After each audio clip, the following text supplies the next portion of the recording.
이 길도자 도는 이 동아시아 사상사하고 문화사를 이해하는 데 있어서 아주 무척 중요한 글자입니다. 왜냐하면 유가뿐 아니라 도를 따라서 살아야 된다고 주장하는 도교라고 하는 종교 교단도 만들어졌고, 또 인도에서 들어온 불교 경우도 붓다를 도를 깨우친 사람, 도를 얻은 사람, 이런 식으로 표현했기 때문에 무척 중요한 용어입니다. 뿐만 아니라 예술 여러 방면에서도 서도니 다도니 곧잘 도를 내세우게 됩니다. 그래서 이 도는 동아시아 이 문화사와 사상사에서 이 다양하고 중층적인 의미를 지닌 낱말이 되고 있기 때문에 도에 대한 이해를 하는 것이 무척 중요합니다.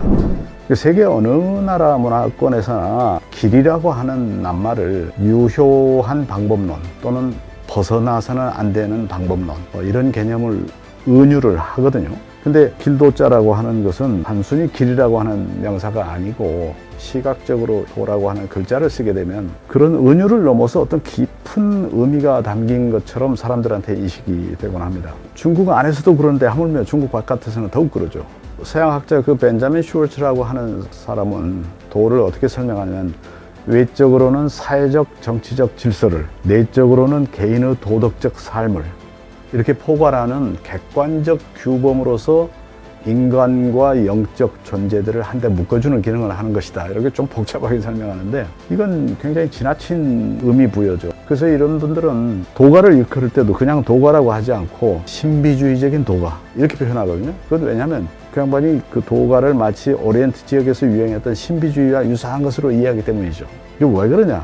그 무의라고 하는 단어, 아무것도 하지 않는다, 이런 낱말, 그 다음에 자연, 이런 그 어휘들이 도가의 주제어가 되면서 이 로고스적으로는 모순적인 어휘거든요. 그러니까 서양학자들로서는 도가라는 건 굉장히 신비주의적인가 보다, 그런 수식어를 붙이는 게 무리가 아닐 것 같다라는 생각이 듭니다. 도가에서 그런 무인이 자연인이 하는 이런 주제어를 내세운 것은 어디까지나 유가의 방법론을 비판하기 위한 수단이었습니다. 논어 이전 문헌에서 길도자는 길이란 뜻에서 출발해가지고 인도하다, 그리고 행동의 지침, 방법, 이런 뜻까지 다 포함하게 됩니다. 그런데 논어 단계에서 와서는 주로 방법론, 이런 뜻으로만 사용됩니다. 하늘 전자를 붙여서 천도, 사람 인자를 써서 인도, 군왕의 도라고 해서 군도, 신하의 도라고 해서 신도. 그 논어에 나오는 도는 형이상학적 개념은 아니었습니다. 근데 반면에 도가에서 말하는 도는 그런 인간 중심의 규범이 아니라 인간하고는 관계없이 만물의 존재 원리로서 도라는 것, 이런 것을 내세웁니다.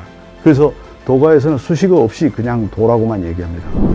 이 공자가 제자들에게 도를 말한 것은 지배층이 되고자 하는 그들의 행동을 리드하거나 통제하려는 목적이었지, 그들에게 불교처럼 피안으로 가는 길을 일러주고자 하는 것은 아니었습니다. 자신이 생각하는 인간 세상의 질서, 즉 군주를 중심으로 한 정치 질서를 학습시키기 위해서 공자는 도를 얘기했던 거지, 그래서 도를 행하는 것이 곧 의다, 옳다, 이렇게 공자는 말했던 거죠.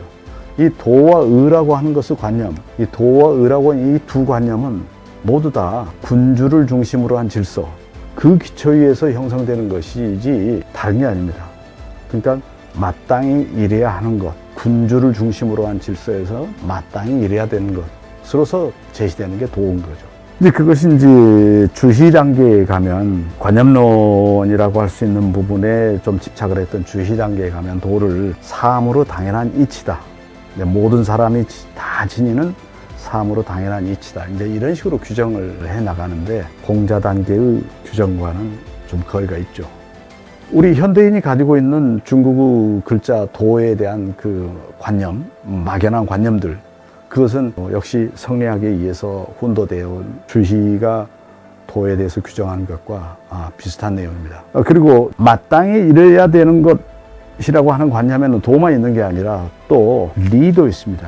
주희는 이제 도는 통합한 명칭, 리는 낱낱의 명칭, 이제 이렇게 구분해서 설명하기도 합니다. 그래서 이 주희 이후로 도리라고 하는 말은 유행하게 됩니다. 요즘도 중국어에서 현대에서도 도리라고 하는 말은 매우 유행하고 있습니다. 주희 이후의 그 리학에서는 심지어 공부 자체를 인간이 공부해야 된다, 요즘 같으면 인문학이겠죠. 그런 공부 자체를 도학이라고, 길도자를 써서 도학이라고 표현하기도 합니다. 어쨌든 이 남성대 리학이 일어난 뒤로 유자들은 인간 세계와 우주를 관통하는 보편적 원리로서 리를 매우 강조하게 됩니다. 인간사와 만유에 두루 실제하는 보편적 원리는 바로 이것이다 라고 하는 주장을 강하게 한 것이 바로 남성대에 일어난 리학입니다. 인간의 행위를 통제하는 비물리적 수단로는 천명, 하늘의 명령이라고 하는 것, 그리고 또 이 큰 덕자, 덕도 있습니다. 천명이나 덕은 주관적이고 임의적인 것이지만 도는 객관적이고 보편적인 것이다. 이렇게 대비돼서 설명되어 왔습니다. 그러니까 도는 어쩌면 천명이나 덕을 보완하는 수단으로 인식되었는지도 모릅니다. 지배 권력이 지향하는 노선을 세련되게 은유한 것, 이것이 도라고 보면 되겠습니다. 그렇다면 이 선왕지도라고 말하는, 공자가 말하는 도 내용이 뭔지 이것에 대한 의문이 당연히 생기게 될 겁니다. 선왕지도는 바로 이것이라고 공자가 말한 바는 없지만은 우리가 지금 상황에서 굳이 추리를 하자면, 또는 공자의 발언에서 추려내자면 꼽을 수 있는 게 리에입니다. 고대인은 천문의 규칙성을 관찰하게 되면서 고대인들이 하늘을 관찰을 많이 했습니다. 그래서 그 하늘의 별자리가 매우 규칙적이라는 것을 관찰하게 되면서, 알게 되면서 인간의 움직임도 저 천문처럼 규칙성을 가져야 된다라고 생각했던 것인데, 그 규칙성이 바로 예라고 표현할 수 있는 겁니다. 육아에서, 즉 공자가 생각했던 어떤 규칙성, 도, 그것의 내용은 바로 예라고 표현되는 규칙성입니다. 그래서 예의 주축은 당연히 그러니까 경건해야 되는 겁니다. 도가 예와 밀접한 관련이 있다는 공자의 말은 논어에서 확인됩니다. 도라는 외적 권위, 그리고 덕이라는 내적인 파워, 이것은 예라고 하는 조정 장치를 거쳐야 된다. 이것이 공자의 사유 틀이었다고 봅니다. 여기에서 강조하는 예는 통치의 규범이지 오늘날 생각하는 것처럼 예의라든가 매너라든가 이런 것과는 전혀 성격이 다릅니다. 그래서 유교는 예교라고 불러도 될 만큼 예를 수단으로 한 어떤 종교 국가, 이렇게 불러도 됩니다. 공자는 이처럼 도라고 하는 낱말을 은유할 뿐이었습니다. 그런데 우주변화의 원리라고 주장하는 역경, 주역을 육아의 경전에 포함시킨 이후, 그리고 천지의 어머니이자 세계의 본원이라는 이름으로 도를 선전하는 도가가 등장한 이후에, 그리고 리라고 하는 개념을 내세우면서 방법론으로서 도를 중시한 리학자들이 등장한 이후에 중국에서 도는 형이상학적인 관념으로 굳어져 버립니다. 다만 맹자는 도는 외적이고 인성이 내적인 것이라고 말하게 됩니다. 그리고 맹자의 뒤를 이은 법가에서는 도도 성도 아니고 법에 의존해야 된다. 왜 이런 주장을 하겠습니까? 결국 돈이 성인이 하는 것은 통치의 방법론이라는 거죠. 근데 통치의 방법론은 돈이 성인이 하는 것보다도 법이라 해야 된다. 이게 바로 법가입니다. 그런 것은 법가만의 결론은 아닙니다. 한 이후 모든 왕조가 유교 체제를 표방하면서도 실제로는 다 법가적 체제로서 통치를 했습니다. 표면적으로는 도, 덕, 성, 리 이런 것을 내세우면서도 실제는 인민들이 법을 두려워하도록 만드는 방법으로 통치한 게 중국사입니다. 도는 길인데 오늘 강의에서는 계속해서 이것이 방법론이라고 말씀하시거든요. 예. 그게 잘 이해가 안 가는데요. 방법론이라고 여기서 말할 때는 통치 수단이라 이런 뜻으로 얘기하시는 건가요? 그렇습니다. 통치 수단, 통치 방법론. 네. 예. 그러면 아까 마지막에 설명하신 도와 이였던가요? 그걸로 하다가 마지막에는 법으로 한다. 예. 도와 성. 성. 근데 그 개념은 현대적인 조직의 개념으로 보면은 조직 문화를 중심으로 사람들의 생각과 가치관을 바꾸려고 하고, 그런 다음에는 제도를 가지고 또 다스린다. 그러니까 이중으로 다스리는 거죠. 예. 그렇죠? 네. 그런 개념으로 이해할 수 있을까요? 예, 맞습니다.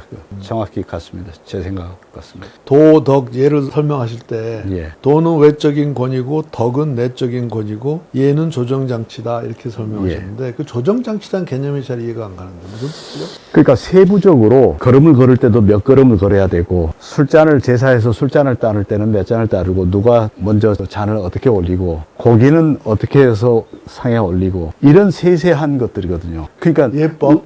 의례국가, 종교국가의 종교적 의례 절차하고 같은 겁니다. 의례. 그래서 이해라고 한 거예요. 그러니까 그것에서 벗어나면 커다란 위배죠. 보통 우리가 말할 때 사람의 도리를 다해야 된다 이런 말 하잖아요. 네. 그 말이 어떻게 연유가 되는 건가요? 이거하고? 그러니까 도라고 하는 것은 우리는 그냥 영어로 way, 그냥 길이라고 생각하는데 공자가 썼던 당시나 중국에서 도라고 하는 것은 벗어나서는 안 되는 길입니다. 반드시 통과해야 되는 거예요. 유효할 뿐더러 그 길을 가야 유효할 뿐더러 그 길을 벗어나서는 안 되는, 그래서 통치할 때도 반드시 그 방법론이라야 된다는 차원에서 그 도자를 쓴 거죠. 근데 그렇게 따지면 서양의 단어의 way도 단순히 길이 아니고, 예를 들면 기업에서 맞는지 모르지만 예를 들면 회사에서 인텔 웨이 이런 식으로 회사의 가치관과 기준, 행동 규범 이런 걸 way라고 표시하거든요. 그러니까 스스로 만들어가는 거죠. 거기는 전형적인 게 my way란 말이 스스로 만들어가는 길인데, 여기서는 이미 성인이 만들어 놓은 규범, 이미 완벽한 규범을 나머지 사람들은 따라서 익히기만 하는 것이지 거기에 의문을 하거나 수정을 가하거나 해서는 안 된다는 거죠. 네. 다음 질문인데, 우리가 돌을 닦는다는 표현을 많이 쓰잖아요. 예. 돌을 닦는다. 네. 그래서 돌을 득한 사람을 도사라고 그러기도 하고, 동양에서는 이게 도라는 게 굉장히 중요한 개념인데, 여기서 오늘 설명하신 그 도가 돌을 닦는다 하는 도와도 같은 개념인가요? 같은 글자죠. 같은 글자인데 그것은 상당히 후대에 나온 개념입니다. 불교가 들어온 다음에 수도라고 하는 말을, 길을 닦는다, 수도라는 말을 썼고, 그것을 주희가 그 수신주의로 바꿉니다. 육아를, 개인의 어떤 내적인 수양을 통해서 리를 체득함으로 인해서 유교적 가치를 궁극적으로 체득한다, 이런 식으로 불교 영향을 받아서 수신주의적인 것으로 설명할 때 도를 사용합니다. 이제 그럴 때 수신주의로 수도라는 말은 그때부터 비로소 나옵니다. 좀 다른 뜻이군요. 예. 원래 공자가 생각했던 공자가 생각한 것은 방법론, 반드시 이미 제시된 정치 방법론이고, 네, 정치, 특히 정치 방법론. 네, 후대에 쓰는 도를 닦다는 것은 사람이 자기를 개발하고 완성하는, 그걸 말하는. 예, 불교적 사유가 들어오고 나서 육아를 그런 사유적으로 리학으로 바꿔나가면서 주희도 만물과 모든 사람에게 각각 리가 들어져 있다 라고 하면서 리학을 강조하면서 그 리를 체득하기 위한 수도를 강조했던 거죠. 수신주의적인 성격은 그때부터 나오는 거지, 그 이전에는 개인의 수양이라든가 이런 것은 사용되지 않았습니다. 그러면 우리가 요즘도 그런 과목이 있는지 모르겠는데, 도덕이란 과목이 있잖아요, 학교에. 예. 그 도덕이란 과목은 후세적인 그렇습니다. 자기의 그 예. 덕을 수양하는, 그걸 얘기하는 건가요? 그것보다도 실제적으로는 유교 체제 국가에서 그 신민으로 살아가면서 필요한 기초적인 어떤 방법론들, 규칙들, 규범들, 이런 거죠. 유교 국가에서 하나의 사회인으로 살아가는데 필요한 규범, 예, 그걸 도덕이라고. 그렇습니다. 합니다. 그건 예. 도덕이라는 것 자체는 굉장히 유교적인 개념이네요. 그렇습니다. 근데 원래 도와 덕이니 하는 용어는 도가에서 원래 많이 썼던 겁니다. 노자라고 하는 책 이름도, 노자의 말씀도 도덕경, 노자 도덕경 이렇게 말하곤 합니다.